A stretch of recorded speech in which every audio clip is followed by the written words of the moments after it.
नमस्कार दोस्तों, आपका स्वागत है आपके इस कार्यक्रम में जिसका नाम है ए रन फॉर फन, जिसे आप अरुण फॉर फन भी कह सकते हैं।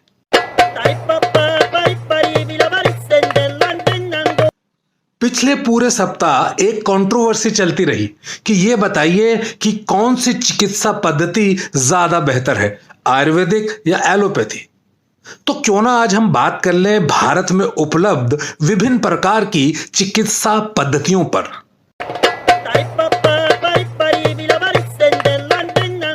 भारत में फिलहाल आपकी ट्रीटमेंट के लिए ये सब पैथी मौजूद हैं, जैसे कि एलोपैथी, होम्योपैथी, नेचुरोपैथी और आयुर्वेदिक।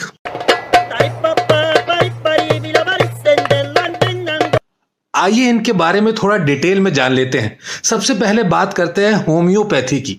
होम्योपैथी एक बढ़िया पैथी है, लेकिन कुछ लोग इसे लेने से इसलिए घबराते हैं क्योंकि होम्योपैथी के डॉक्टर के पास इतने सवाल होते हैं जितने कि किसी सीबीआई इंस्पेक्टर के पास भी नहीं होते। मुलायजा फरमाइए भाई साहब, आप एक बात बताइए कि आप रात को दाईं करवट सोते हैं कि बाईं करवट सोते हैं? अच्छा, आपको जो नींद है वो आधी रात से पहले आ जाती है या आधी रात के बाद आती है? अच्छा ये बताइए, आपको सपने आते हैं, सुहावने आते हैं कि डरावने आते हैं? अच्छा, खाने में आपको क्या अच्छा लगता है, मीठा या नमकीन? पानी आप ठंडा पीते हैं कि गर्म? खाने से पहले पीते हैं या बाद में? सुबह पीते हैं कि शाम को? अच्छा, आपको कभी छींक आती है? दिन में कितनी बार आती है? आपको क्या कभी जमाई आती है? कितनी बार आती है? अच्छा ये बताइए कि आपको गुस्सा आता है? कहने का मतलब ये, होम्योपैथी के डॉक्टर्स के सवाल सुनकर पेशेंट कई बार इतना गुस्सा खा जाता है या घबरा जाता है कि वो इस ट्रीटमेंट को लेने से मना कर देता है और वहां से भाग खड़ा होता है।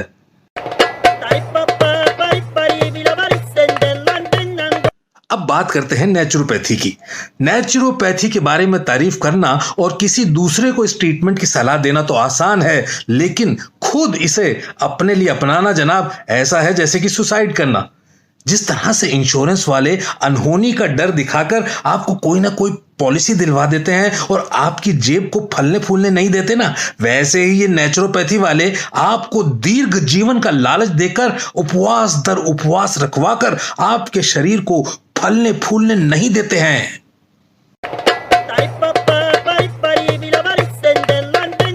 अब बात करते हैं आयुर्वेदिक पद्धति की। आयुर्वेदिक पद्धति लेने से लोग इसलिए कतराते हैं क्योंकि इसके मुख्यतः दो कारण हैं। एक तो इसका जो ट्रीटमेंट स्पैन है वो बहुत लंबा है, यानी कि अगर आदमी जवानी में आयुर्वेदिक ट्रीटमेंट लेना शुरू करे तो उसको फायदा तब मिलता है जब वो बुजुर्ग हो जाता है। मसलन कि शाहिद कपूर साहब अगर बीमार हो जाएं और वो आयुर्वेदिक ट्रीटमेंट लेने शुरू करें तो उनको आराम तब मिलेगा जब वो AK हंगल साहब की उम्र तक पहुंच जाएंगे।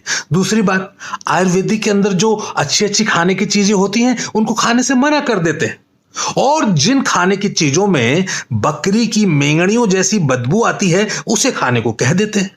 आप में से कुछ लोग ये पूछ सकते हैं कि बाबा दामदेव तो कहते हैं कि हमारी कंपनी के बिस्किट्स खाओ, हमारी कंपनी के नूडल्स खाओ।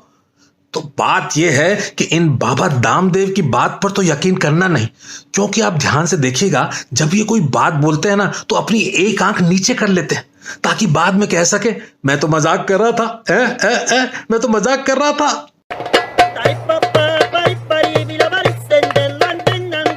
अब आखिर में आती है एलोपैथी। ये आज की तारीख में सबसे ज्यादा पॉपुलर पैथी है।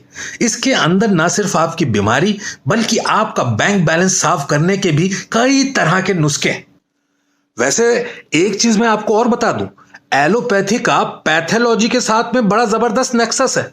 एलोपैथी वाले सारा दिन काम करते हैं ताकि वो पैथोलॉजी वाले का पेट भर पाएं, और पैथोलॉजी वाले सारा दिन काम करते हैं ताकि वो एलोपैथी वाले का पेट भर पाएं। वैसे ये पैथोलॉजी से मुझे याद आया कि एक बार एक डॉक्टर ने मुझे पैथोलॉजी की लैब में भेजा यूरिन और स्टूल का सैंपल टेस्ट कराने के लिए। जब मैं वहां गया और पैथोलॉजी की लैब के बाहर एक बोर्ड देखा तो मैं दंग रह गया। जानते हैं साहब उस बोर्ड पे क्या लिखा था? उस बोर्ड पे लिखा था कि this might be urine and stool for you but this is bread and butter for us. भाई साहब, पूरा दिन खाना नहीं खा पाया मैं।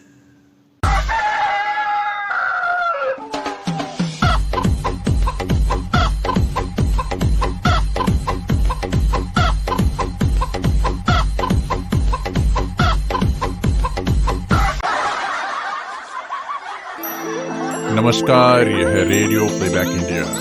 Radio playback India, radio playback India, radio playback